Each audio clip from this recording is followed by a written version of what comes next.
I think that at this point in time, I'm comfortable with Mitt Romney avoiding citing chapter and verse from like The Road to Serfdom or something like that. I mean, I do want him to sort of take it at that high level, like Matt, you're talking about here.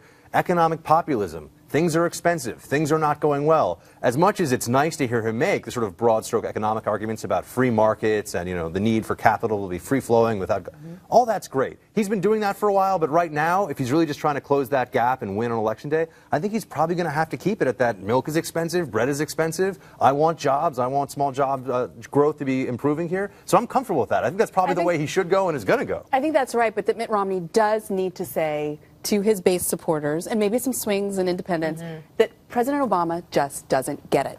We've had President Obama's policies for the last 4 years, and here we are. I think he does need to, you know, beat up the president on his economic record. Part of that is getting the energy from his base voters. He needs to drive them to the polls, and a lot of that is really opposition to the president. But then in laying out his plan, I want to hear more about Keystone. I want to hear about Keystone Pipeline, its potential to create jobs, energy independence, addressing a lot of the, you know, drivers of our prices going up. It's also a foreign policy issue. By opposing Keystone, we drove the Canadians into the arms of the Chinese. I think he can get into specifics in these areas. And by the way, Keystone is supported by labor unions. That could be a real winner for him.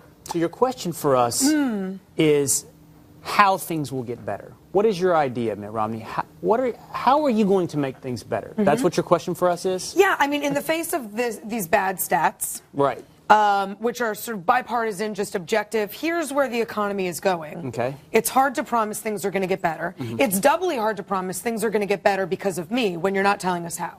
Right. Okay. Well, here's what I would suggest. I think I'm more in line with Buck on this. I think, on numerous occasions and numerous nights, called for specifics from Mitt Romney. Right. With less than 2 weeks to go, I'm not too worried about specifics at this point. That time has passed. So what do I want to hear from him? If you remember Barack Obama's message 4 years ago, what was it about? Hope and change. Hope and change. It was one little line we could all ring off and repeat from large stadiums in Denver. There's a line in this Mitt Romney clip that you played when we came into this that I think has the kernel that we need to focus in on. First of all, you talk about poverty rising, right? But the response from Democrats, and I've been on TV today, in fact, talking about this, is, yeah, but Paul Ryan and Mitt Romney want to cut back on all these things that are designed to help those who are falling into poverty. So your solution for poverty, Mitt Romney, is to cut back? It's a tough argument to win. This is the line I like. I believe things are going to get better because I have seen the heart and character of the American people over my lifetime. When I speak to my friends about deep fiscal policy, people in the financial markets, we talk about, should Ben Bernanke be printing money or should we be dealing with fiscal stimulus? The entire thing boils down to this. Those are Band-Aids designed to help the American people in a tough spot. But sooner or later, you just say, this is a tough spot and you're going to have to pull yourself out of it, American people. That's not the way he says it, but he says it this way. I believe in the American people.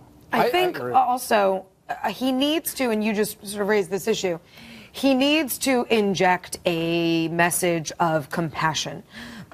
Barack Obama has been very good, and Democrats have been very good maligning the wealthy and maligning Mitt Romney as only for the 1%. And I think he needs to address issues like poverty and the social safety net and broad economic issues with a sense of compassion and really sort of lay out to people the fact that he's going to represent everyone. He thinks his policies will do that, and everyone can have a better tomorrow, not just the top. I think an emotional connection, SE, gets him over the finish line. I think that's the place where we are. Exactly. I don't think this is the time to pretend that you're going to make that sort of macroeconomic argument to people that's going to get them to change their mind. mind. I guess I feel like I want that emotional connection not to be, I feel your pain, but rather, I believe Matt, in you. Like I believe in you. Yeah.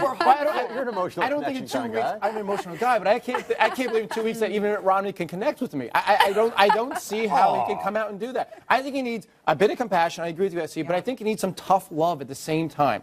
Come across and say, listen, he can't say, I know where you are, because he doesn't know where they are. He's never lived in a trailer living paycheck to paycheck, and a lot of people are right now. So don't pretend like you know who they are. Say, listen, I'm going to help you. This is how we're going to do it. Because I believe in you. I believe in the fact that you can get a job. You can educate yourself. Be almost like a preacher. And get out there, hallelujah, whatever you got to do, let them. Because he's capable of that. He needs to, What Mitt Romney is talking about? But we have seen him do He that. needs to delineate very clear red lines, if you will, between the pessimism and saying, you can't get there. Right. You need us. You need welfare. You need safety net. You need food stamps. Exactly. We don't have faith in you to do this on your own. My position is we have incredible optimism and faith in your capacity as human beings and Americans to get yourself out of this. And you've done it over and over again throughout our history. Again. And I am going to empower you to do that. You are being imprisoned by the president's economic policies. You will never get out of your current state because he doesn't want you to. He needs you in duress. He needs you under his thumb.